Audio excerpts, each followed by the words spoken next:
This is the place where sports opinions collide. Dead in sports. I'm your host, Kenneth B. Inch. Joining me on the show is Shelton, Spike, and Macito. Macito is back. Yes, sir. We're trying to put a little spin on it, but it ain't working. Cito. There we go. Yep.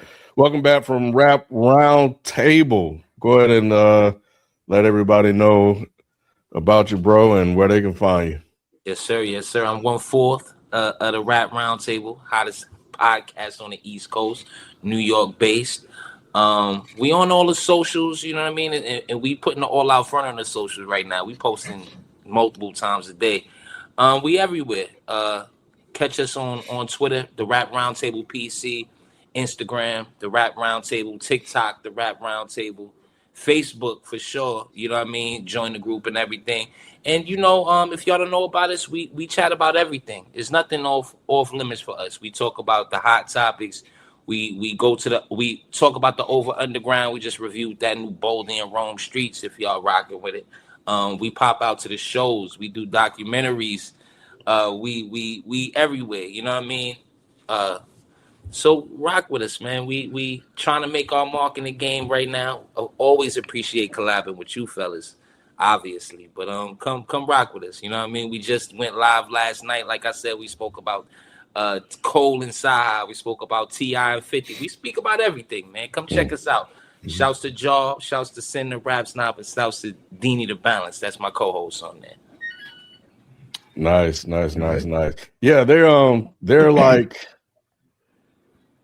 your East Coast, the opposite of On Deck, which is Southern. We're gonna have to mesh that up. I need y'all two to get together. I need to see that. Be some fun content. On Deck is a podcast I do, Macito. It's with my homeboy AB, and we, from a Southern perspective, do hip hop and cover it on a weekly basis and weekly basis every Wednesday. So it's just more so what the South had to say versus the East Coast.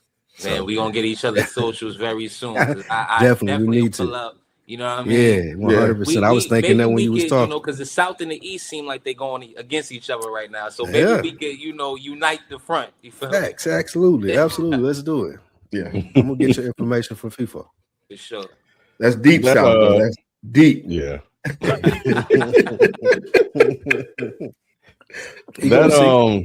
You gonna be able to hear that Rome Street's Boldy James. That was some bullshit, bro. It was a commercial. That was bullshit. 18 minutes out of here. It's 18 minutes long. It was like Boldy just needed to like lock in and give us a album. I feel like he got a classic in him if he work at it. But Boldy drop every week, man. I'm finna say, but giving us something every month, like he ain't gonna be able to put that classic out. He need to just lock in and give us one like in 6 months or 8 months and just put everything in that album. Yeah, he needs some quality control. I feel like that's a lot of the over underground. You know what I mean? They like heavy in mixtape mode. They drop every month. All of them. The Conway album is good proof of if you just sit for a while and actually, put some, time into the music, how incredible the album could be. Because I get what y'all saying. It can be a little bit formulaic, just, another one. You know what I mean? But I was rocking with it. I like the dichotomy, the balance of Rome style and Boldy style together. Oh, the project was fine. 18 minutes was some bullshit. Yeah, that's what I'm saying, bro. You can wait, bro. You can wait another month or two to at least give us another 10 minutes, bro. Come on, man. Couple joints, right? We ain't starving out here. It's been a good year so far. Right? Yeah. We all right, Boldy. The world is fine. Yeah. Trust me, we got plenty of patience for you and Rome Street album. Yeah. Nobody's dying of thirst. Anyway, moving on, man. So definitely check out Rap Roundtable. Check out On Deck as well.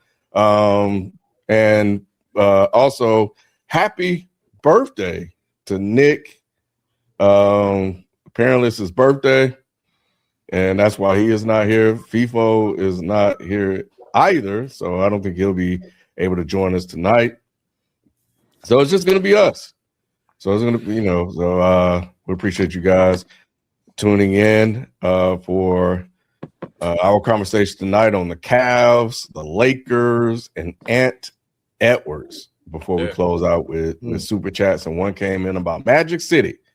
So we're definitely going to have a conversation about what Luke Cornett has to say. So, yeah.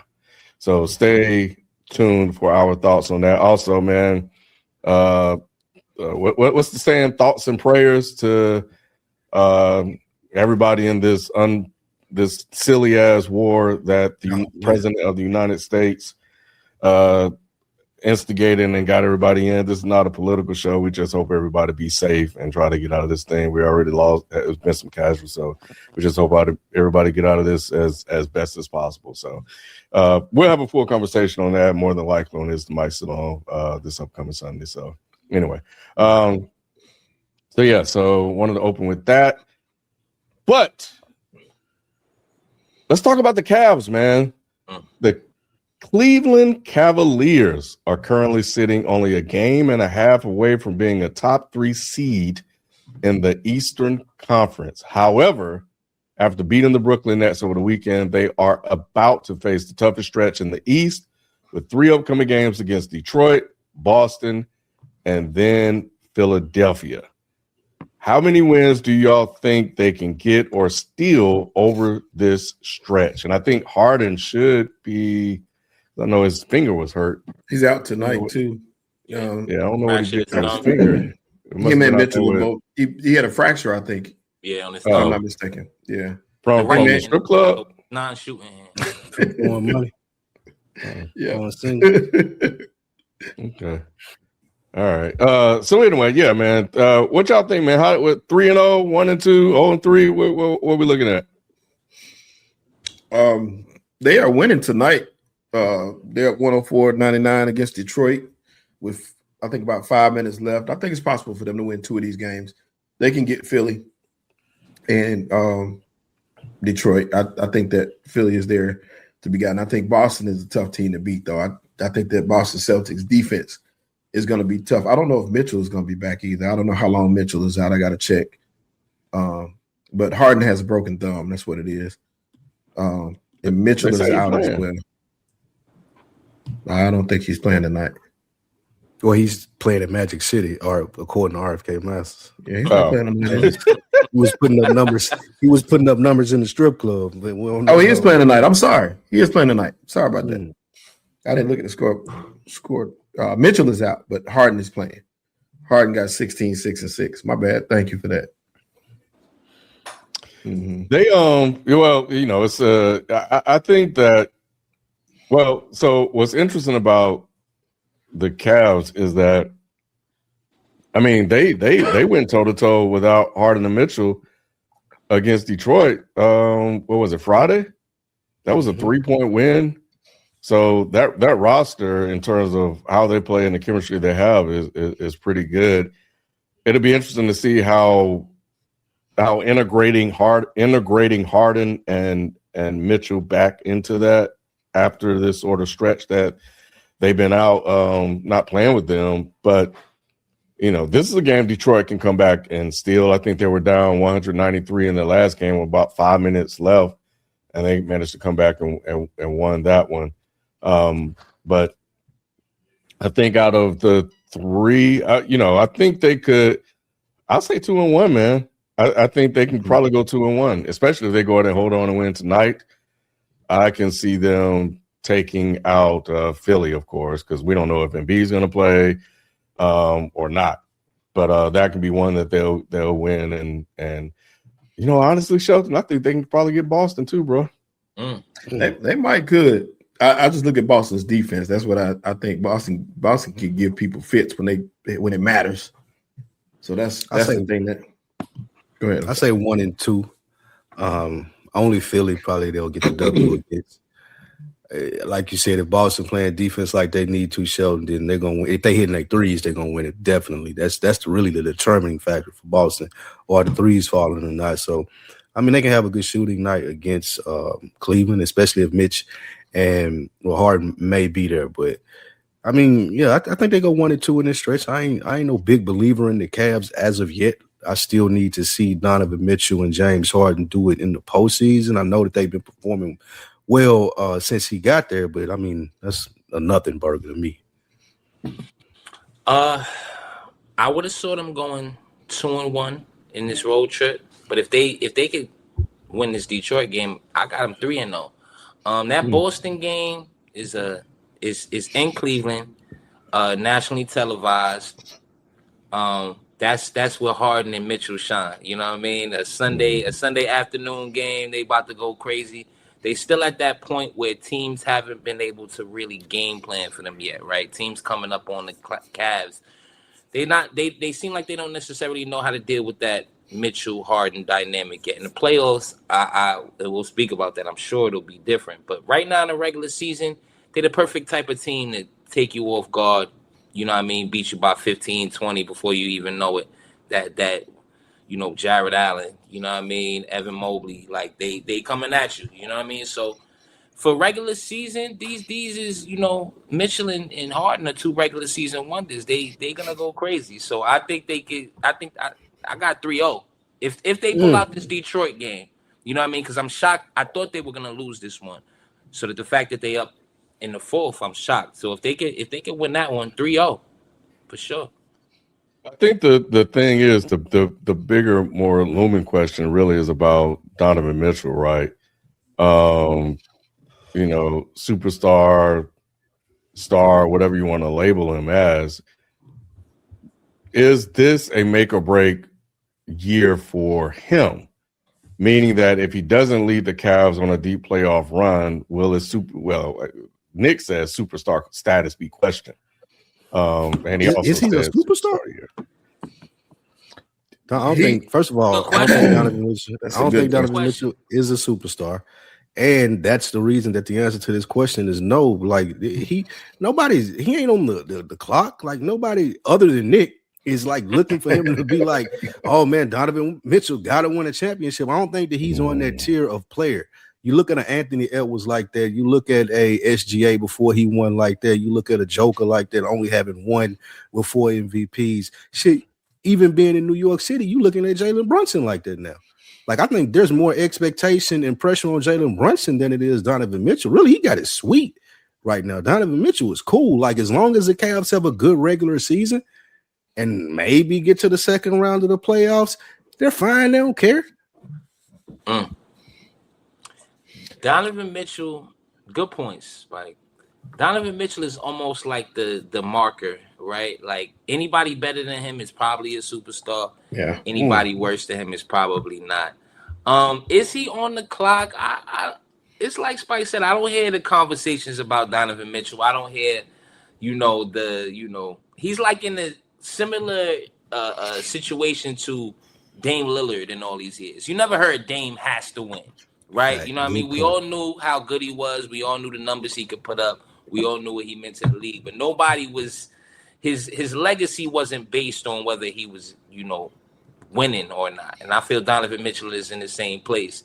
And if we, Donovan Mitchell's, he's interesting, right? Because, he came in as a rookie, beat that Russ PG team, Russ PG Melo team in his rookie year. You know what I mean? He's had 50-point battles with Jamal Murray in the playoffs. He's had some signature playoff moments. But if I look at, positionally, Booker had his finals run. I understand he had Chris Paul, but still he put in work that year. You know what I mean? And Edwards has definitely come in the league after Donovan Mitchell and passed him up. You know what I mean? I'm not even SGA is clear. You know what I mean? SGA is in legacy talks at this point. So it feels like, positionally, a lot of people have come in and passed up Donovan Mitchell. He's had his 70-point games. He's had his, 28, 29-point per game seasons. But there's in among the basketball culture, among us, we're not sitting here saying, yo, Donovan Mitchell needs to win. You know what I mean? Gotta win. I feel like if the conversations were going to be had, they probably should have been had a couple years back. But he's kind of settled into, I think all of us know if a team is going to win a championship, Donovan Mitchell probably should be a second best player. And I agree with you wholeheartedly there, but I do think for his legacy, it is important. I think that everything you said is pretty spot on. But the fact that that shooting guard spot is still so wide open as far as how far along you can go, I think it's a chance for him to step up and kind of relive some of that glory that he had early on in those crazy playoff games he had in Utah and some of the stuff he did in the past. He can get there, and they did everything to help him out. You bringing in James Harden, which I don't think that moved the needle, but mainstream does. They think that that's going to make all the difference in the world. Mobley's coming into his own. He has a year more of experience under his belt. Right. You still got Allen. You still got all this talent around him in an East that is widely considered still wide open, because a lot of people still don't believe in Detroit because they haven't proven anything yet. So you got a shot right now. You really, really have to prove it, and he's going to be the catalyst this year. And this is the year that he's going to have to make that step. If it doesn't happen for him this year and Detroit goes on and win, you ain't never going to get past Detroit if they win it this year. The reason you say, to your point, Sean, you said that shooting guard position is wide open. It's becoming like it's not important to have a good shooting guard anymore. Right. Like you would rather have a combo guard. You would rather have a straight out point guard, but like having a good shooting guard, that's not important. Having a wing is important. A 3-and-D player is important. It's like shooting guard is becoming like a post player. Like you don't really need it. Well, I ain't gonna say you don't need it. It's cool if you got it, but ain't nobody trying to be like, it ain't the heyday we remember, like with Jordan and Drexler and right. all these great shooting guards in the league. You can think of maybe 5 shooting guards off the top of your head, just pure shooting guards. I ain't talking about Jaylen Brown. I ain't talking about people like that. I'm talking about a Donovan Mitchell. It's like 3 or 4 of those. Him, D Booker, and then name whoever else you want to name. And that's it. It's them right. three. Yeah, right. It's them 3. But what would separate him is the championship. And that's, like I said, this is a wide open possibility for him.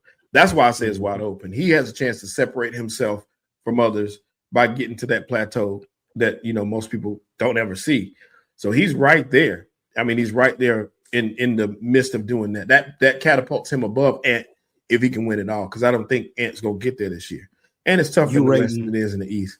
You rating D. Mitchell over Ant if D. Mitchell win a championship? If he leads his team to a championship, that'll put him back on top for me. Wow. And that says a lot, but it is technically it's positionless basketball anyway now. Right. That's the era we're in, to be honest. I said 2 guard because there's not many that we can think of in that position. So it's kind of like open. That's what I mean by it's open. It's like it's positionless basketball, but he'd be known as a great shooting guard if he wins a championship where nobody expects him to win it. So that's why I say it's important for him to kind of push, and this year's the year. So that's what he's going to need to do. And another thing about D. Mitch, his habit, it seemed like the last 2 or 3 years, he in the playoffs not playing for his team. You know what I mean? He's getting hurt in the playoff series. Yeah. Giannis is very much the same.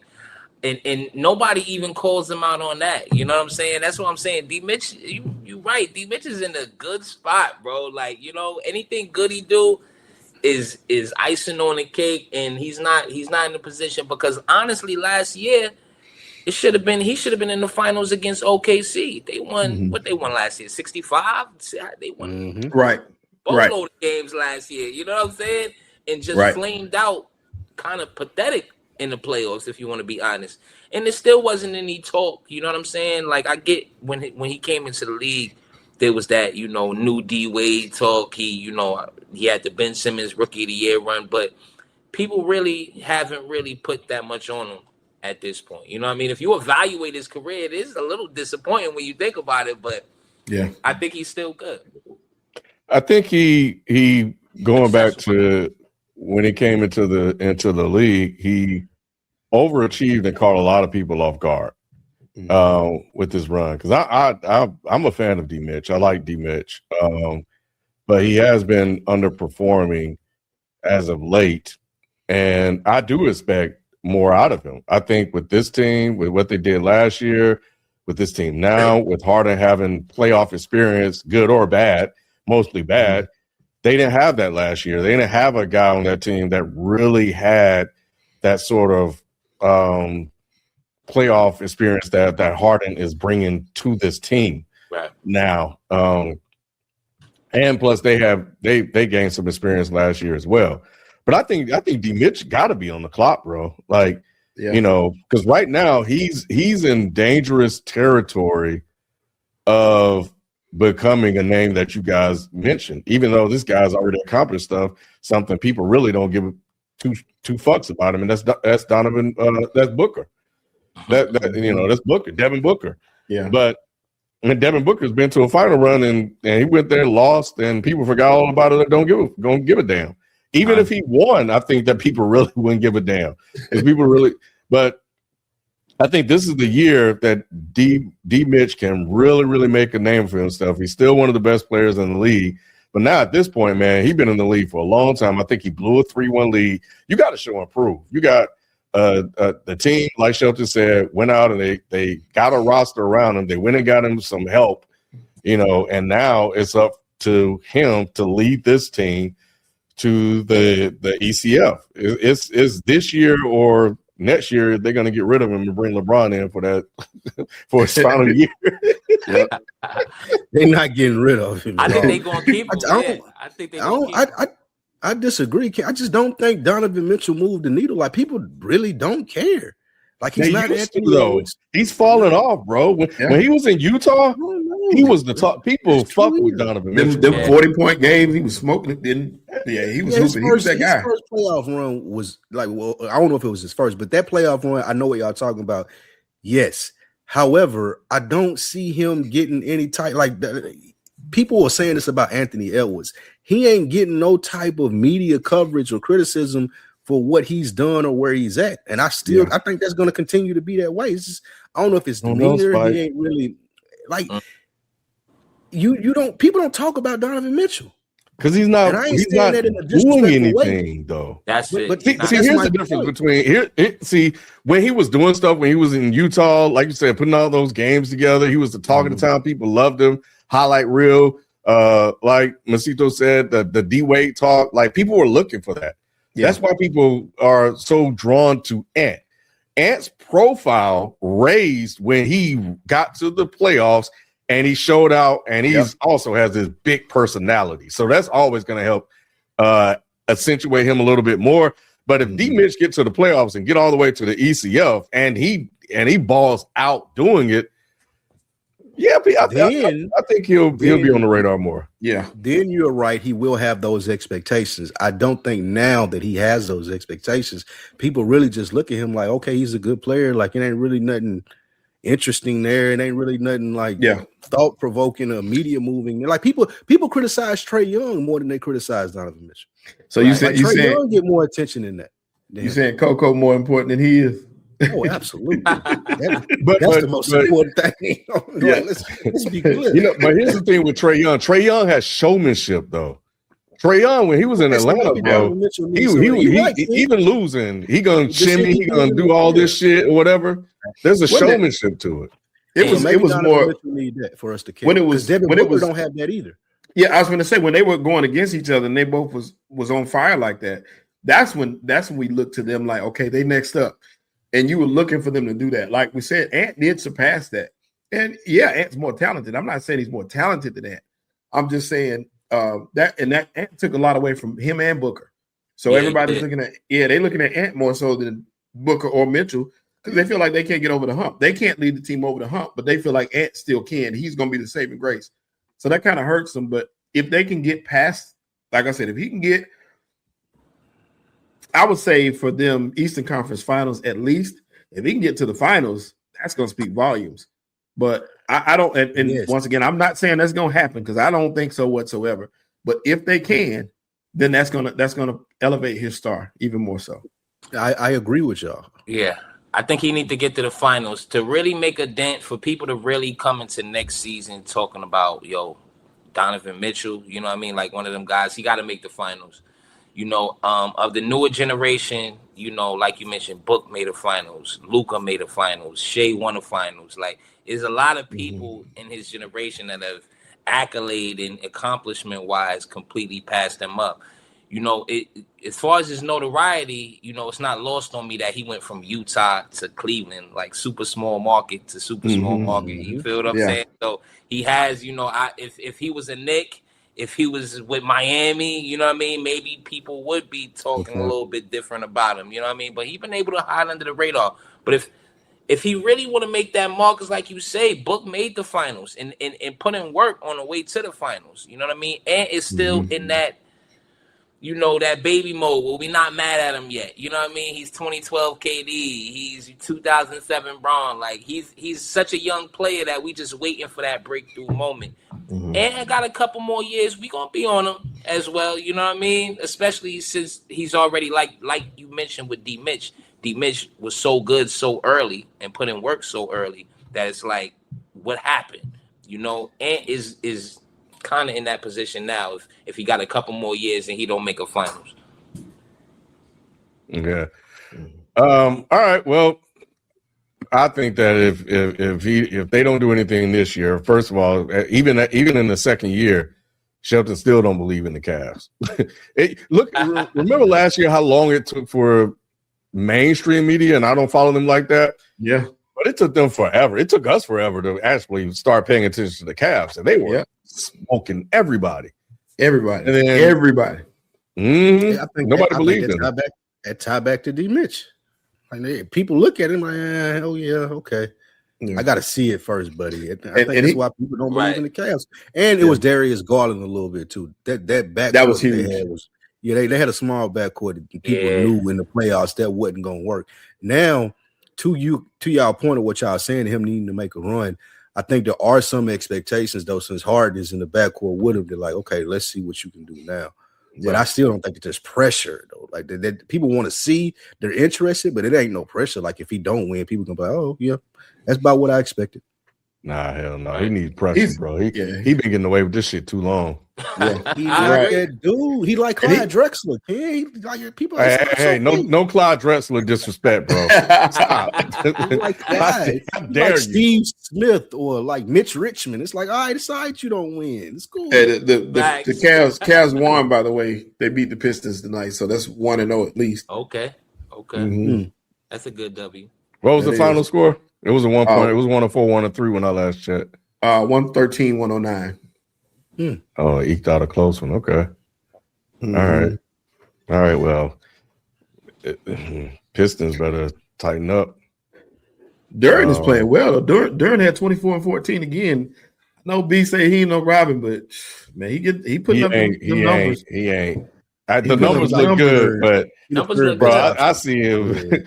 I was watching that last game. A whole lot of I didn't watch this game, of course, but you need that though, like a bully down there. And if he's gonna be a bully, and if he's gonna put up numbers like this and be a bully, you do need a shooter, and that's what Tobias Harris should be. Is that guy that can get a bucket when Cade needs a break? But he's productive and you can count on him. And in terms of bully, the whole team is a bully. Don't they lead the league in fouls? It's Detroit. It's Detroit. Jalen Duren. My fault. I know we're about to get into the next topic, but Jalen Duren for me is like that's how the way you describe watching the experience of hearing and watching his game. That for me, like 5 years ago, was Jaren Jackson Jr. Like whenever I actually watched him play a game, I'm like, this dude is trash. He doesn't rebound. He's not a good defender. He can't shoot. Like, but I would always see the numbers, and everybody would tell me, oh, he's the next guy. So hopefully Jalen Duren don't fall into that trap. Nah, I don't think he will. And he doesn't look like Gobert. Like Gobert is just goofy, can't do shit. So he reminded me of Dwight Howard. That's a good comp. Okay. That's a good comp. That is a good comp. Yeah, that is good. The White's has more. The White was better. But that's what I see in him. Games are very, very similar. Yeah, I understand why B said, well, we need still somebody else because there's a lot of work that got to happen for Durant to get a shot. Other people. Yeah. He's just scared. Yeah, that's what it is. That's all it is, kid. Kid, you compliment him, he gonna say something bad right after. He just don't want to be let down and hurt. B&D has already accepted playoff disappointment. Trust me, Shelton. Trust me, Shelton. He's already there. He already sees a second round exit at minimum. I say B. No, that's at what least. him and Ken. That's what him and AB differ. AB talking about the finals. AB like because he a But, Pistons fan. Yeah. B been around too long. I say B. They won by 40. Yeah, man, but they went home. It's always got to be something a butt to it. He don't just let it go. Yeah, B don't care about anything until the playoffs, bro. And for him, he don't think they're gonna go as the second round. How much?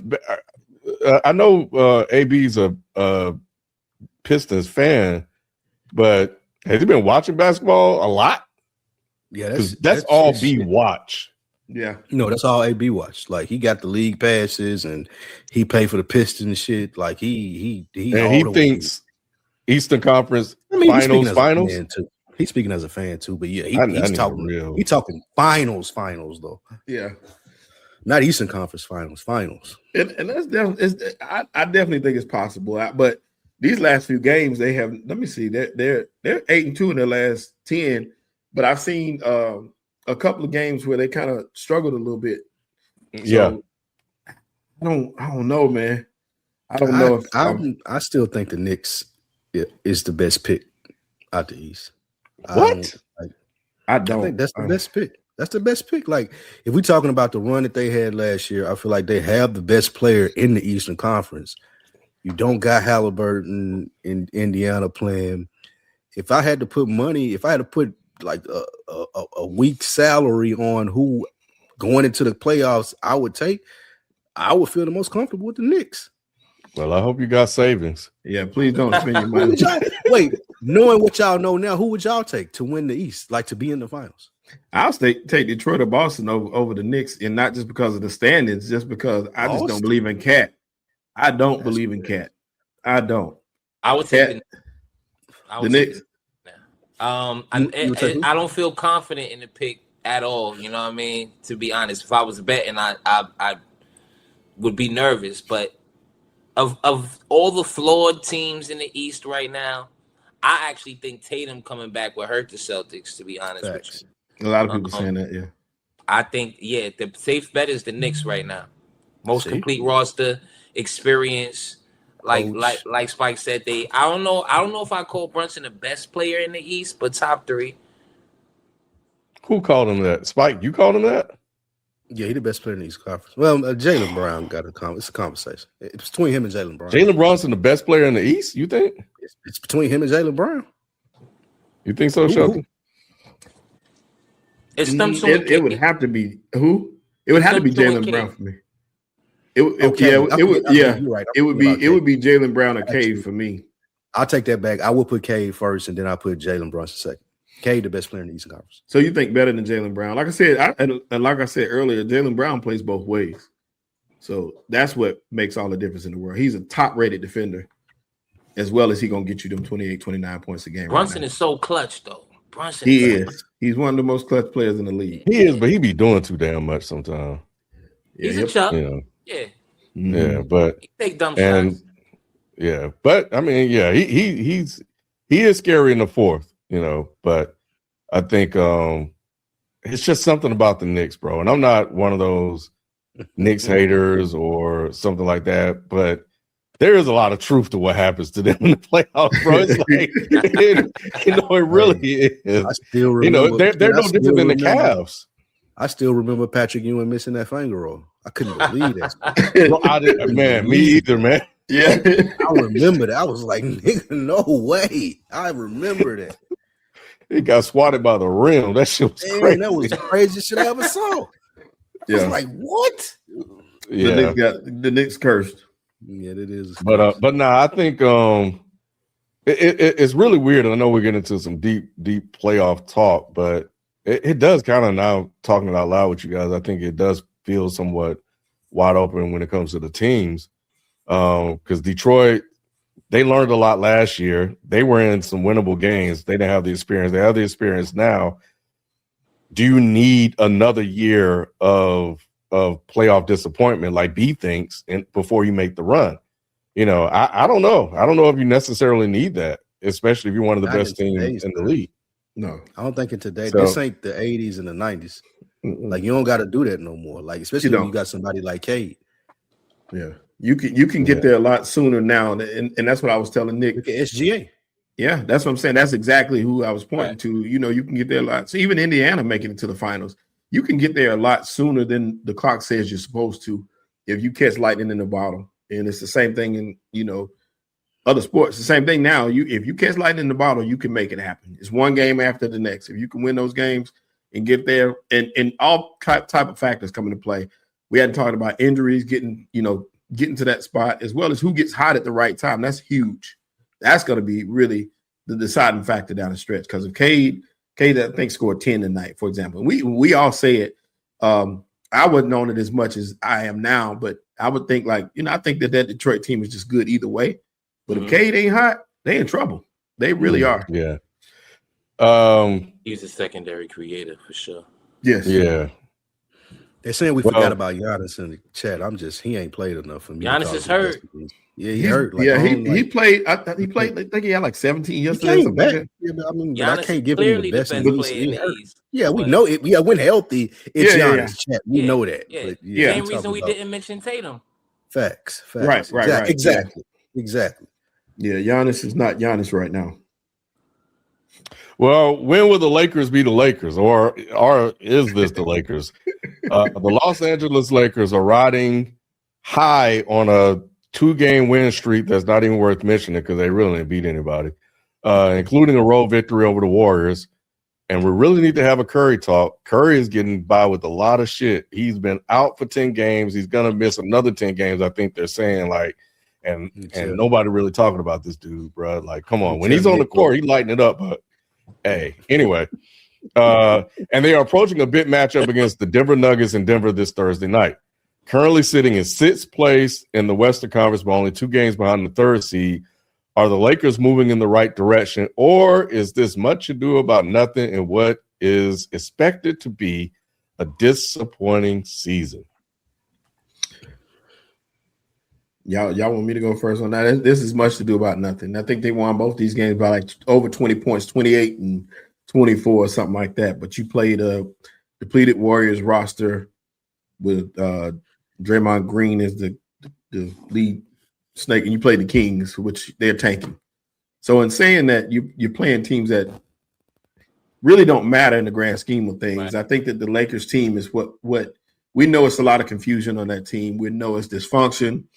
You know, you got players that are not playing together. Like Manny likes to say, it's a hodgepodge of players that's hard to judge, but it's just not – they're not built to win right now.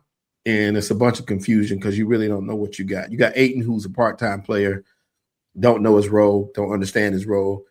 And they even saying it is. That I was going to say they said Ayton going to get JJ fired, which it is what it is. Bron sitting on one end of the bench, Luka sitting on the other. They're not really communicating like that. It looks like that's what it looks like on the outside looking in. It's just a mess right now. It's a mess. Now, like I said, you play these last 2 games. You're the most talented team on the floor by far. You should win those games. And I'm not saying they're going. You still got 2 of the best players in the league on that team, so you should win certain games. But in games that matter, this Lakers team just don't have it. They just don't. I don't believe in them whatsoever. And it's the others more than anything else that I don't believe in. And if the stars ain't on the same page, if LeBron and Luka ain't leading this group and galvanizing the troops, it ain't gonna happen. And I don't see it. I saw Luka shrug off JJ the other day, which was kind of from a rush. He was about to, JJ said something to him walking by, so you could tell it's a bunch of dysfunction there. It's a bunch of them. So I think everybody. You cooking? My fault. You about to cook, Spike? Go ahead. Shelton, listen, 100% on point. Much ado about nothing. The Lakers' problems still persist. I could care less about beating that JV team from Oakland. But the Lakers, listen, they still can't play defense. The best players all still are negative net rating when they play with each other. Going in the right direction, I don't think there's a right direction. Unless they can figure out a way to play Phoenix in the first round, I have them at a disadvantage against anybody else in the West in the first round. And I don't know if y'all know, I'm a Lakers fan. Kobe, I didn't know that. Of course. So, I say this with love. You know what I'm saying? This is like a dad speaking about his kids that's fucking up, all right? They just ain't got it. This is a punting year for the Lakers.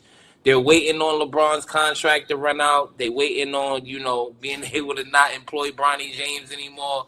They waiting this out. And I don't know how smart that is, to be honest with you. I don't know if that's a great idea to just at this point punt on a year and a half of Luka, when I don't think Luka is gonna be one of these guys that's 35 playing at a high level. I don't know how many prime years Luka really has left. The guy's been a professional since he was like 16 years old. That's a really good point. Much ado about nothing. This is, maybe Shannon Sharp is hype about this, but if you a real Lakers fan, you shouldn't take any solace in this petty 2-game winning streak against who it happened against. And if you watch the games, everything is still, like I say, they still can't guard. Austin Reeves still hasn't. He's still been very affected by the addition, by playing with LeBron and Luka, right? Austin Reeves hasn't played at that level that he played at in the beginning of the season since the beginning of the season. DeAndre Ayton still making moronic statements. Roy Hachimura still can't shoot. Like there's nothing about the Lakers that has happened that makes me feel better in this past week. I still feel the same exact way about it. Just to beat a dead horse based off y'all 2 points, this is much to do about nothing. Being a Cowboys fan, I understand what's going on here. It's just because they're a popular franchise that people are talking about them. Like, nobody would look at that roster and say, oh, yeah, they got a shot. They got a chance. It's just because LeBron James, Luka Doncic are there, and it's the Lakers. It's the same thing when Dak was burning it up in the football season, and people were saying, well, the Cowboys might be. But you look at that defense, and if you watch football, there's no legitimate possible way that they're going to be good. Same thing applies with the Lakers. There's no way that they're going to be good. Their roster is just not good. It goes to the point that we were speaking about on here last week. We're asking who to blame. And when we blaming people, I don't think it's JJ Redick's fault. I don't blame Luka. I blame LeBron and the GM in the sense of they should have figured out a way to make that roster better and for LeBron to get out of town. It looks like he wanted to get out of town. It looks like they needed him to get out of town so they could have got a better roster. They should have just did that. Now they stuck in the house like two people that don't like each other, but they used to be in a relationship. Now they just paying rent and they roommates. This is like LeBron don't want to be there. The Lakers don't want him, but he's still there and they still going through the motions of it. And you can tell that it's not going to end up well. Like there's not going to be a miraculous playoff run because you look, you talked about that clip, Shelton. I've watched Laker games. Like you can look at it and they don't care. They're not like I know you're not supposed to question athletes like effort or whatever it may be. And I'm not saying that they're not out there doing their jobs as professional athletes. They're doing what they're supposed to do, run up and down the court, just giving an asserted amount of effort. But I don't think like when you look at teams like Detroit or the Knicks or like they look invested. Nobody on the Lakers team looks invested. Nobody really looks like they care about them being great or making a playoff run or a championship run, other than maybe JJ Redick. He the one that's getting mad. He the one that's calling people out, criticizing the people. So I don't think it's a JJ Redick thing. I don't think that this is a big deal at all in the sense of, oh, is it over for the Lakers? Next summer they'll be able to recoup once LeBron is gone. But they just should have did this shit last year. They just look like an unhappy married couple as far as everybody on their team. The Lakers ain't doing shit. And it's not LeBron James. It's not Rob Pelinka. It's not JJ Redick. It's Luka. I said in the Lakers have a Luka problem. Can he average 32? I don't give a damn about the point spike. It's nothing. It's a bunch of fucking calories, and Luka knows about calories. That's all it is. That's all it is. It's a fucking fast food meal. You don't like Luka. You've been on Luka like this since Dallas. I've been calling it like I see it since he was in Dallas. I was like, Jalen Brunson is the reason why that team was winning, and you did say it, I was right.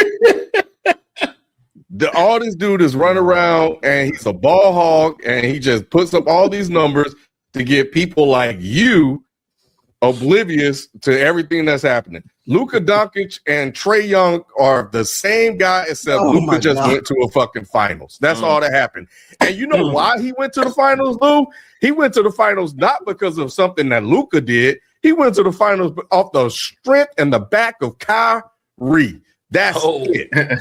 That's it. Kyrie carried this man to the finals, just like Jalen Brunson was carrying this man all that time ago. God. They have a problem. Luka Doncic ain't that guy, and I know people are throwing the James Harden and all the other stuff out. They can put whatever they want around this brother. It ain't going to get done.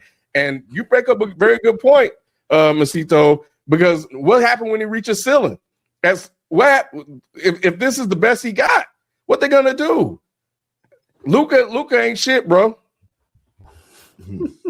I'm telling y'all, they got a problem. They got a problem with Luka. And now the media may be trying to come around and look at it, but bro, it's an issue. It ain't LeBron, bro. Who's the best player on this team? Who's the best player on this team? Y'all told me it was Luka last year. It's Luka. So right the now, best player, and where's Luka in the league? Top 5, top 10, top 3? Top five. So we're saying that a top 5 player, our expectations is a first round exit, and we're going to give him a pass because we want to blame everybody else except him. When have we given top 5 players passes? But them to even be in the 6th seed is a blessing from Luka. That's it.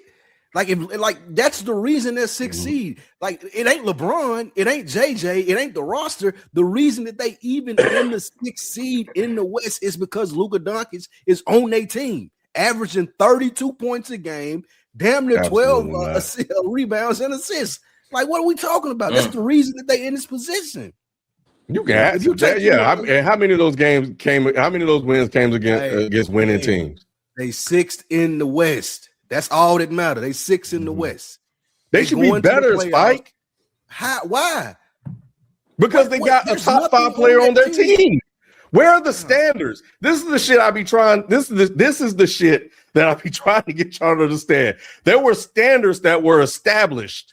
And I'm trying to hold on to them, Shelton. That's how bad this roster is, and that's how good Luka is. Bro, the excuses. They shouldn't be 6th. They should be like 9th or 10th in the West right now. Here's what I'll say. We gave when people were making excuses for LeBron and him not doing this, that, and the other. What did people say? You're one of the best players, if not the best player in the league. Get it done.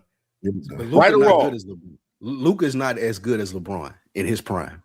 That's not that ain't not apples. Many people that ain't apples to apples. You know what I'm saying? Like LeBron is a generational player. But they were trying to make it seem that way. It ain't. I'm coming to your side on this one, Ken. It ain't that way. Ain't too many niggas going to the finals with Boobie Gibson as they number 2. Like, that's different. LeBron is different. Like, he can do that. Like, if LeBron was still the best player on this team in his prime, this team would be number 1 in the West. If it was prime time LeBron. It's a 41-year-old LeBron, though. And Luka's the best, and it's the best that he can do. 6th in the West. That's it. That's all he got for you. That's shocking that they 6th, though. So I agree with you on that, Lou. They should. Yeah, this team is a horrible. That team is trash. If you look at that team, I've watched that team multiple times this season. Even though people like to say I don't watch basketball, shout out to FIFO. I've watched that team multiple times this season, and every fucking time they look terrible. It ain't no excitement out there. No one cares. No one gives a fuck. Like, nobody except for JJ Redick. He read over there on the sideline, throwing temper tantrums because nobody is doing shit. This team is trash. Yeah, for them to even be in consideration is a thing, and that's on Luka. He the one that got them here. Hell no. You right, Spike, because the team is terrible, right? You right. Luka, Luka is the reason that they there, but Ken is right too. Like, when has that ever been enough? You know what I'm saying? Like, Luka, the conversation we just had about D Mitch, it really should be Luka's conversation. If Luka is on the clock or not. Because Luka, 5-6 years ago, they were telling us he was gonna be, everything, right? Like, Bill Simmons was saying he was going to be the MVP for 5 years in a row. Everybody, the Tim McMahons, the Brian Windhorst, they couldn't stop bragging about Luka, right? And it's like, I've now seen Jokic do what Luka was supposed to do. Obviously, Giannis did what Luka was supposed to do. The biggest thing is Shea has done what Luka was supposed to do. Now looking like he's supposed to win 2 MVPs in a row. So it's like, you're right. Luka is great. Luka does his thing, but it's like the standard that we've held past superstars to, we have to hold Luka to. And just personally, to be honest with you, as a Lakers fan, the Luka experience, you already know when a player is on your team, you see everything about them. So you either realize they're a lot better than you thought, or you realize they're not quite as good as what you thought. And the Luka experience as a Lakers fan has been a mixed bag. I'm not going to lie. Obviously, we love the step backs. We love the, the slow motion offense getting to the rack. We love, every now and then when he get Jackson Hayes a lob. But, the lack of defense, the fact that if you watch, he's constantly our defense is terrible, and he's the one constantly being attacked. You know what I mean? The complaining to the refs, just it's the Luka experience is a mixed bag as a fan. I'm gonna be honest with you. So although by all statistical profiles, the Lakers team should not be as good as they are. You know what I mean? So he does deserve some modicum of respect for getting him to the 6th seed. But if you're telling me this guy's supposed to be a generational talent, MVP multiple years, supposed to be one of the GOATs at the end of his career, what he's done thus far is not good enough for me. But what saved him? What's really saved him is LeBron James and the fact that he's there. And what I mean by that is when LeBron was out, it was all about the exciting whites. They was winning those games. Him and Austin Reeves were putting up some crazy numbers, and it was looking great. Yeah, they were. The Lakers were buzzing, and it was talks of them rolling and doing all these great things while Bron was out. Bron comes back, it throws the chemistry off, and it hadn't been the same since. So that's what a lot of people are going to hang their hat on even more than Luka being disappointed. It's like we were fine, when all those white guys were scoring those baskets, and we were looking at that team doing all that stuff. As soon as Bron come back, that's over with. So what are you saying? You're saying LeBron shouldn't be there? That's what I'm saying. I'm saying that's what's going to save Luka. Because what you're saying is true. They're going to blame LeBron. Yeah, they're going to blame LeBron because, like I said, rightfully so. I blame LeBron. Yeah, he shouldn't be there. They was hooping at one point. The Lakers were riding high. Austin Reeves was getting his. LeBron shouldn't be on that team. Right. One night it'd be Austin Reeves. One night it'd be Luka. One night it'd be, I forgot the dude's name. The one that Ant was like, who is that? Then number 12, whatever. La Ruvia or something like that. Yeah. So at one point they was killing. Like they was getting it done. And Luka had everybody playing well around him. So it was looking really, really good. But, like I said, in a lot of cases when Bron comes, it changes the outlook on the team. If you're at this level, it makes you confused. Like, should I be taking this shot or should I be deferring to LeBron? A lot of people don't know how to play with LeBron, and that's what's kind of messing them up. And that's why. Hey, Masito, who should have taken that shot? Because I say Luka set LeBron up to be the fall guy. Luka should have took that shot. He did. 1,000%. He panicked. He messed up. That should have been a Luka shot. 1,000%. Yep. We done got at LeBron for 20 years about that, right? Right. Yes. But look, though, we've seen Luka hit that shot, let alone in the playoffs. Point of what Shelton saying, as LeBron shouldn't Luka shouldn't even have that option to throw the ball to LeBron. No, you nigga either miss it, take the shot, or make the bad decision and throw it to whoever else got traded for LeBron over in that corner, but. Throwing it to LeBron James and thinking that's a way out because he's one of the greatest basketball players to ever live this game, and Luka being able to shrug it off and be like, it's LeBron James. Nah, nigga, that's why, to your point as to what you were saying, Sheldon, I blame LeBron and Rob Pelinka for LeBron still being there. This shouldn't be a thing. They should be moving into the loop. Yeah, it should have been gone. Yeah. Well, anyway. I see y'all talking about he just went to the finals a couple of years ago. Who cares? So did Devin Booker. So did Tyrese Halliburton. Are we really propping up Tyrese like that, Ken? We got to see Tyrese. That's not the point, Spike. That's not the point. The point is that Tyrese Halliburton, is he on the level of Luka? No, you're right. I get your point. And if Tyrese Halliburton can get to the finals, then why the hell are we celebrating the appearances from a loser? And to Mason's point, what happened when he got his ass there? All Boston did was switch, and they hunted Luka the whole damn game. The whole game. And they're doing the same shit again. Yeah. Man, they better go get them some. What they need to go is they need to go get some of them Pistons. They need to adopt that right there. You know, get Isaiah Stewart or something. You know they need somebody to start some trouble. Mm-hmm. But I mess with Austin Reeves though. Yeah, Austin Reeves, my guy. He be balling, bro. Yeah, if he can stay healthy, he's that one. If he can stay healthy. Yeah, I hate because he was rolling before he got hurt. And, he was. You know, he was rolling. He ain't really found his stride. Last thing we got here before the Magic City thing, man.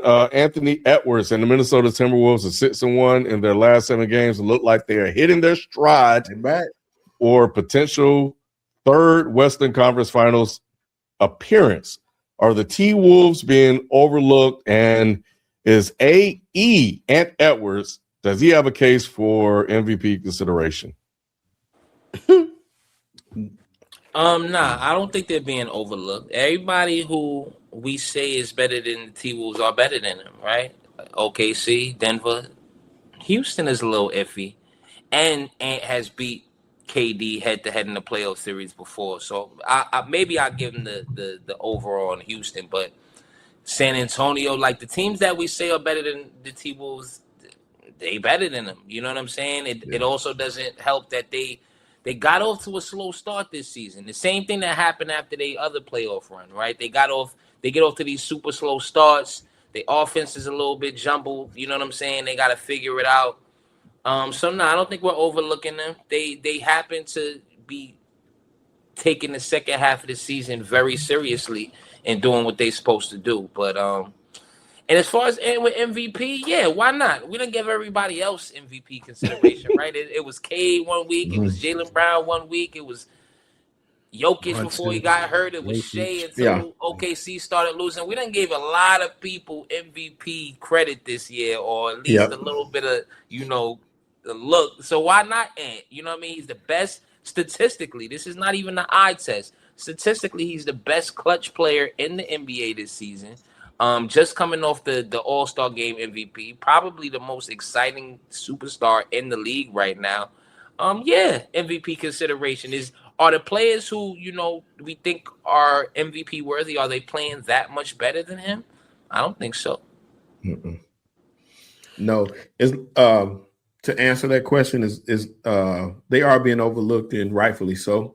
I think that Ant is, like you said, he's doing his thing, and he is averaging almost 30 points a game, and his Ant. And the other guys are starting to step up a little bit more. I just don't trust the other guys. I don't trust Julius Randle. He's averaging like 21 points a game right now, but I don't trust him no further than I can throw him in the playoffs. I don't think Julius Randle's going to show up. You got Rudy Gobert, those type guys. I don't believe in none of these guys. Naz Reid, I like Naz Reid as a player, but I just don't think he's a difference maker like that. I don't think Minnesota has enough to compete with some of those other teams out west. I just really don't think so. I think they moved ahead of Denver this week. They're winning now, but I still don't think they have enough to compete with a Denver. And I just don't see it. I think the Ant's going to give him everything he got again, like he always does, but his teammates are going to let him down.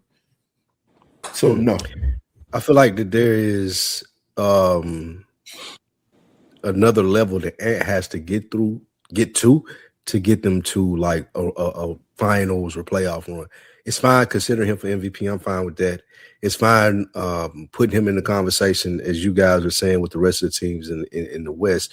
But to your point, Sheldon, the others they ain't great. Like if Julius Randle is your number 2, that's fine, but that ain't ideal. Right. That ain't what I want. So we all looking at Anthony Edwards like, are you an elite level Kobe, Mike, LeBron type talent, or are you like Devin Booker, Donovan Mitchell type talent? And it's fine, whichever one you are, but we don't know yet. And I think it's up to him to prove this in this playoff run. Like, if he is that dude with the bravado that we talking about, Ken, if he talk like he walking like he talking, like Ant is that dude physically. You go out there, like Masito said, you see the stats, he's clutch, but it's still another like mystique that has to be reached if he really gonna be that dude and take a team like the Timberwolves, run through the West, excuse me, and win a championship. We want to know, is he that? That's what's interesting about him. That's what makes him different from Donovan Mitchell. That's what makes him different from Jaylen Brown and Jason Tatum. Like, we looking at Anthony Edwards and we think it's there. We think that Kobe thing is there. We think that Mike thing is there. We looking at him, we're like, he might got that. Yeah. But we don't know yet. We don't know. And it's on him to prove it in this year's playoff run. Like it won't be this year, though. It's not going to be this year. That's the thing. It's going to make it intriguing, Ken. If it is this year, it's like, oh yeah, he that dude. Yeah, but it's not going to happen. SGA, OKC, they steal that guy. Jared McCain fits right in with them, bro. He coming right in. Yeah. Man, bro. So there's that. So they just got way better. Now Mabuso, or whatever his name is, he comes off. He's giving them quality minutes. Bones Highland can give them quality minutes. They've turned it up, which they did. We've seen this story last year. He's been to 2 WCCFs, which is great, but he hasn't gotten over the hump. So his story is being written. So to your point, Spike, yeah, this would be the year if he does that. He would throw it all the way back in regards to how the game was played by being this one solo star and everybody else, but let's not forget when Kobe didn't have all the pieces around him, he didn't do shit. When he had Shaq and everybody else, then they did some things. When they got Paul Gasol, Ron Artest, and a really good ass roster, then he did some things. So it's all about roster construction and what with Ant. And I say all that to say is that I agree wholeheartedly with what Shelton said. When I watch this team, they have a Julius Randle problem. Bruh. Like what in one game he was like 1 for 10 or something like that. The one where I think whatever it was poor, where he Ant cussed out the coach because the coach was telling him to pass. Pass that ball. Do you see what the hell they doing? Like, what? Pass it? Are you serious? When they almost lost, it was a sorry team. Who they almost lose to? Oh my God! I can't remember, but he stepped back and hit. Let me tell you. He stepped back and hit that shot. He said, "What the fuck?" Yeah, pass. Pass. But yeah, the Raptors or the Grizzlies? Nah, it wasn't the Raptors. It was like Friday or Thursday. But they do have a Julius Randle problem, I think. On that team. But Ant's that guy. He's been to 2 Western Conference Finals, but the expectations are rising now, right? Mm-hmm. It's all the final shit. That's cute, but bro, it's time to get to the finals. And it's not only time to get to the finals, it's time to win. I think there needs to be expectations held upon Ant right now. People talk about him being that guy doing this, that, and the other. And he's done it. He's talked it, but he still gets stuck. And I'm tired of the talking. And Julius Randle is good enough to be productive in spurts when you need him. He had a couple of good runs, but I'm going somewhere with his Spike. We know what he is, right? Mm-hmm. This team may have been, it looks like, constructed around Ant Edwards. Julius Randle can get hot. He'll have a couple of games and then they'll fall off. But if Ant is the guy that we say he is, you overcome that shit. Period. You close the fucking game. And this year, maybe he realizes that, which is why he's being more assertive in the fourth quarter, being clutch, et cetera, et cetera. But we're looking at you, bro. If Joker can do all he's doing, and I mean, he has Murray, but if he's doing that as the solo act with a solid number 2, then the same goes for Ant. So they're doing the same that they're doing last year. But can you take down the juggernauts? You took down Joker once. You know, you've taken him down in the playoffs. Can you take down OKC? And that's what we're looking at. Can you overcome Julius Randle? You know, who's nothing but a dark-skinned cat. You know, we're talking about it. You know, is that what you're gonna do? So, but I think at some point, man, just like Donovan Mitchell, just like all these guys, the standard is the standard, and we got to hold these guys to the standard. You know, we were jumping on Tatum, we were jumping on Brown, you know, and we're not going to give Ant a pass just because, you know, just because he's boisterous on the floor. Right. It's time to go to work, bro. So be the guy. And the thing about it is he's come out himself in interviews and said that he wants to be the best. He thinks he is the best. Yeah. So go out there and win and prove it. Take down these juggernauts. That's how it is, bro. That's how I'm looking at it. Can you cooking right now, bro? I'm gonna tell you right now, the standard, like you say, the standard is the standard. The standard is so much the standard that even when Tatum won, we still criticized him. You know what I'm saying? So it's like you know what I mean? And you know, the comparison is always gonna be there.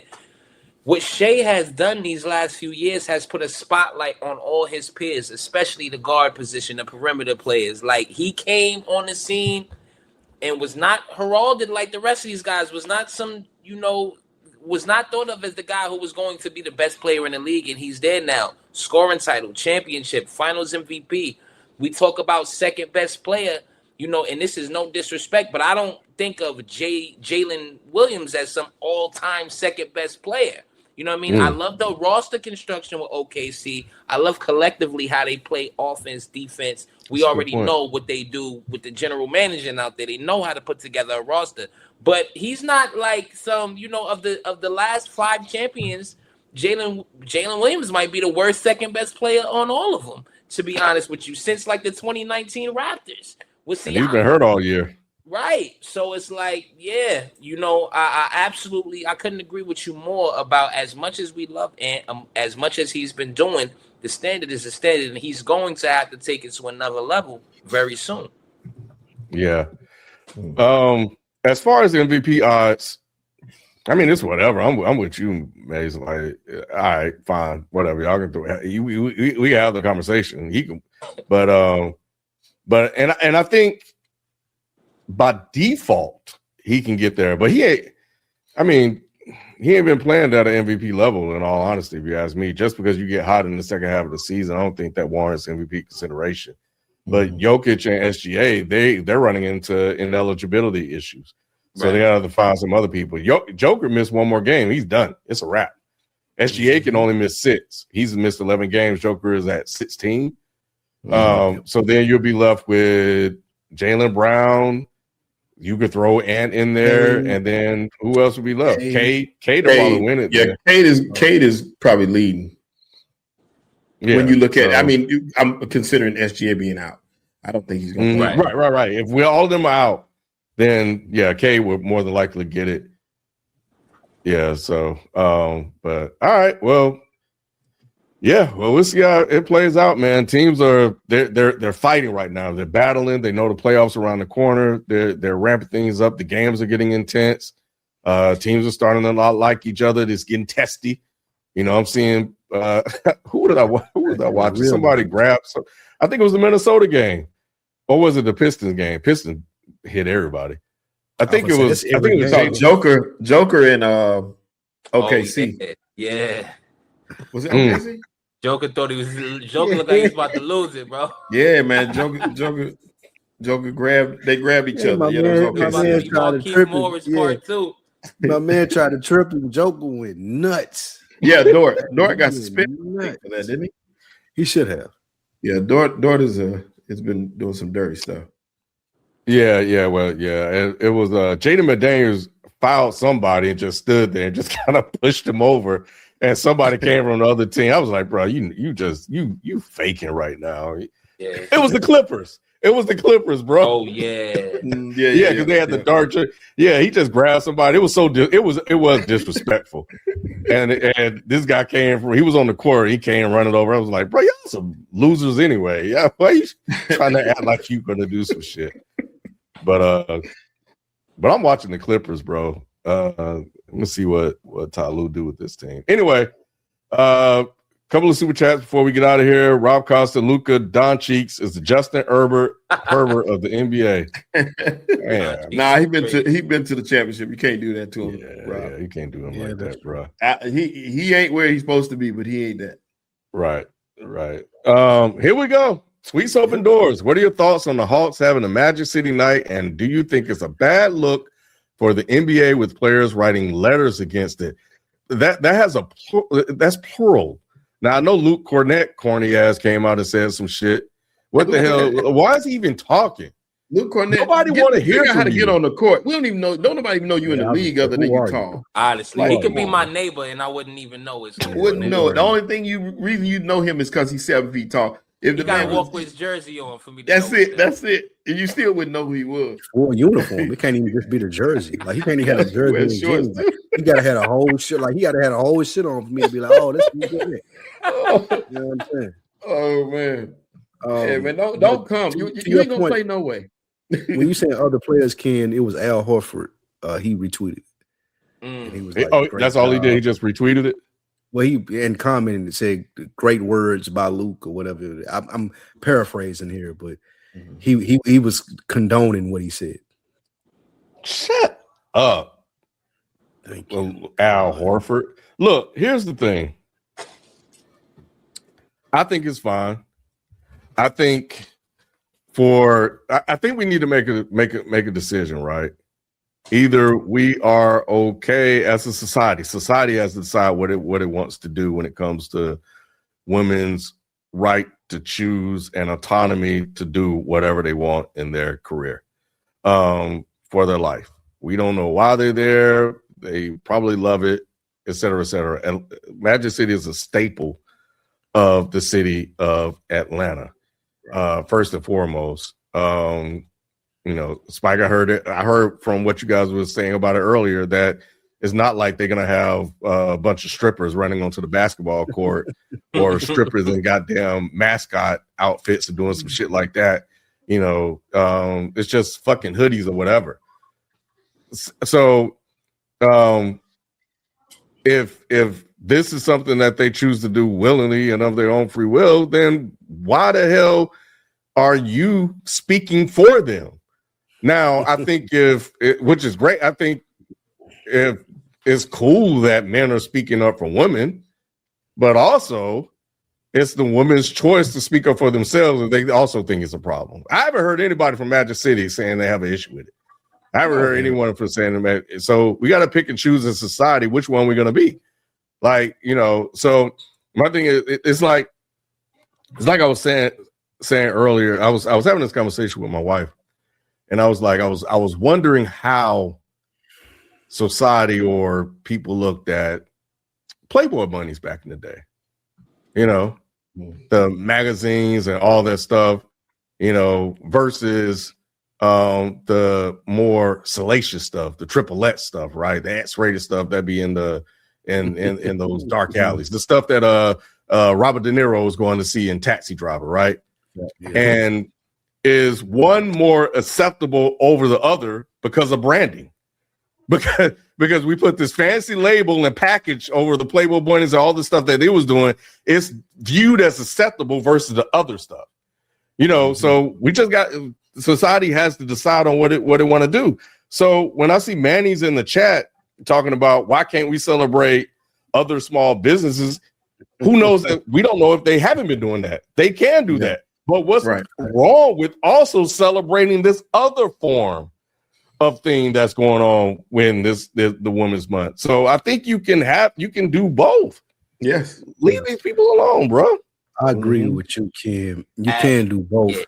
And I was talking about this earlier on deck. Like I've been to basketball games in Denver, in Memphis, in San Antonio. Like I've been to basketball games in different places, Atlanta is really the only city that caters to black people as far as basketball games. Like the music that they play, the halftime entertainment, the dance, like it's catered to the city that you live in. And Magic City is a staple in this city, in Atlanta. They're not promoting it as this is a strip club. They're not promoting it as this is girls dancing as far as the Hawks thing. They promoting it as this is an institution in Atlanta that people should buy into and know about. And they got these dope wings and you can buy this dope hoodie. Like what you said, Ken, and somebody just put in the chat, strippers not going to be on the floor at halftime dancing. That's not what's happening here. Like what's happening is there is this major successful institution in Atlanta that happens to be a strip club that every rapper raps about, that it's heavily embedded in our culture, that we want to celebrate it. And for me, that's fine. That's okay. It's not telling little boys to go to the strip club. It's not telling little girls to be strippers. It's just saying, hey, there's this business here in Atlanta, and Atlanta is different from a lot of places in the U.S. as to where we celebrate black businesses and different things that black people do. And it ain't got to be in the corporate world. It ain't got to be this certain thing. It just got to be black. And I'm cool with the Hawks doing that. I think it's dope. I think it's really good. And for somebody like Luke, whatever this dude name is, to write out and be like, oh, I'm offended by this. Like, man, shut up, bro. Go to the locker room and don't come. And all the fans that are saying the same thing too. This not for you. This ain't the night you need to come to a Hawks game. Come to a Hawks game on another night when they doing something else. But I definitely feel like this should be done. This is what the Hawks do. They've been doing this. This is their brand. If you go to one of their games, they cater to this type of crowd. Like they have the whole screen in the middle of the court when you're doing breaks and stuff, and people are comparing the best rappers from Atlanta. They don't do that nowhere else. You ain't going to a Houston Rockets game and they comparing the best Houston rappers. They're not doing that. Atlanta leans into it, and it's good. It's a part of their culture. Everybody that got something bad to say about it, I think they just hate it. And the crazy thing is, Luke Cornett, first of all, mind your business. Secondly, they ain't even playing your team, so you ain't gonna be there. So what difference does it make? Right. They playing the Magic, and you know what?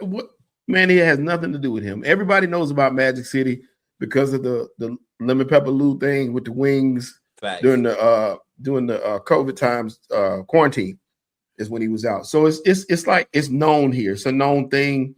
Nothing surprising, and unfortunately, that it won't have representation at the game that night. But I understand that that'll be maybe be taking it too far.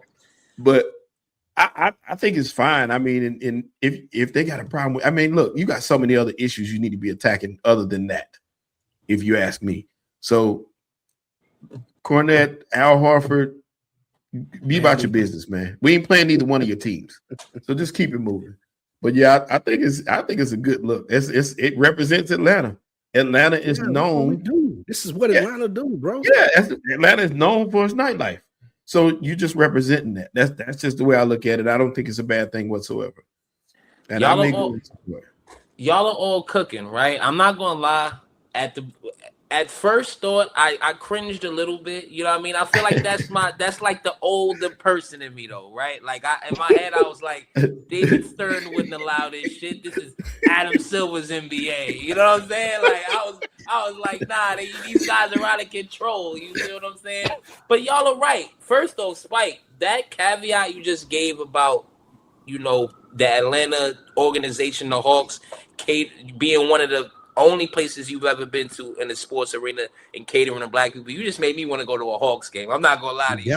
I'm gonna have to experience the Hawks. Go to a Hawks game. You have to. It's the only place I've been to multiple cities of NBA games. That's the only place where, like, as a black person, you'd be like, oh, they're talking to me. Like the shit they do with the halftime party, the halftime entertainment, the announcer, everything. The announcers is a DJ, like all of it. It's like, oh, it's niggas in here.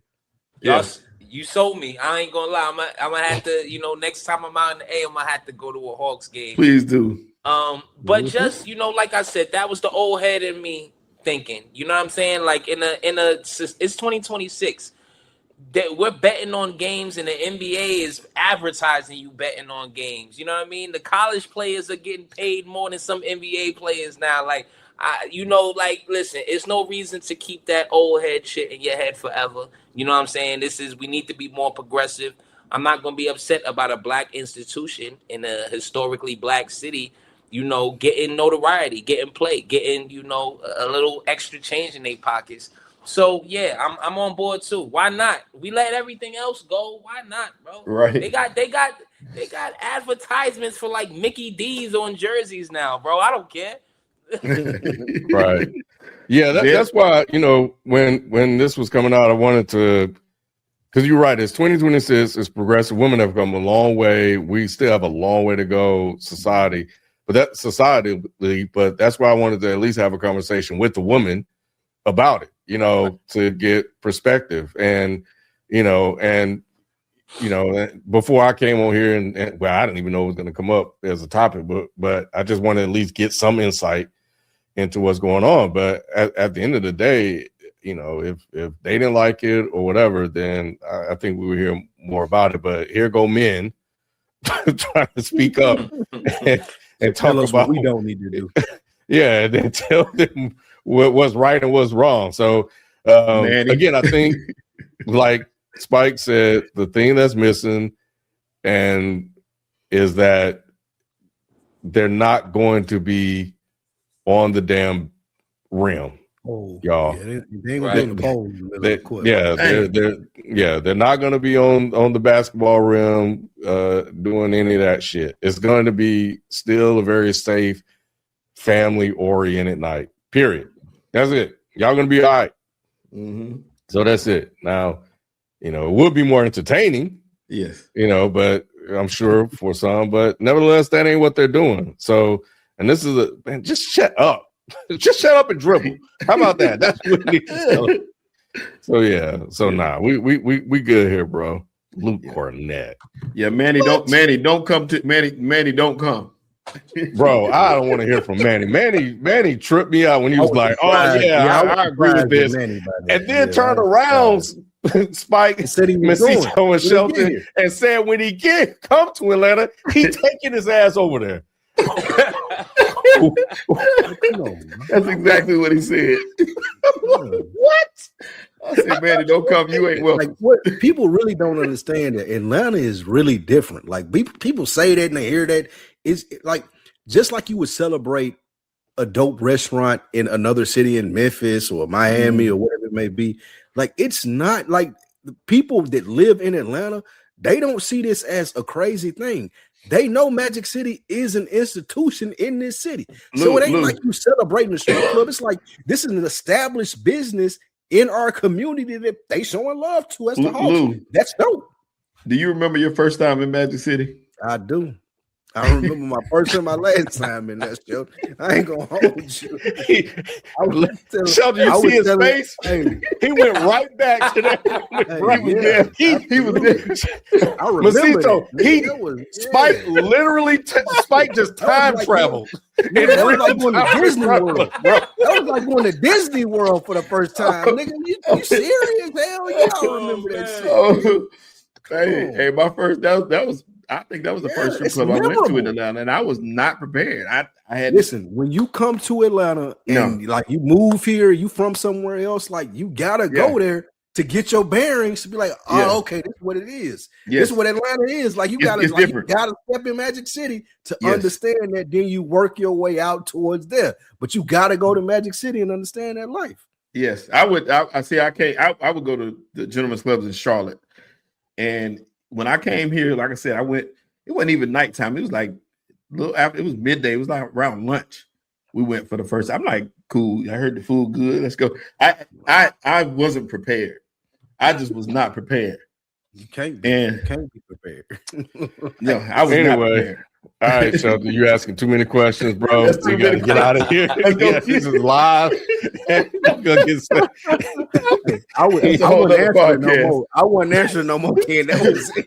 Ken, how you feel? Yeah. I do. That's what he said that night too. That was exactly. You're right, Sheldon. That's what I said. And I'm out. I ain't had no more. Spike wasn't with us anymore, bro. I get it, Lou. I get it. I get it. Oh, Spike was back at Magic City, bro. He was gone.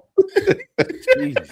I Hey, remember that. oh man, hey, don't go hey over Mace, there. man, appreciate you coming through, hanging with us again, man. Yes, sir. Yeah, always a pleasure.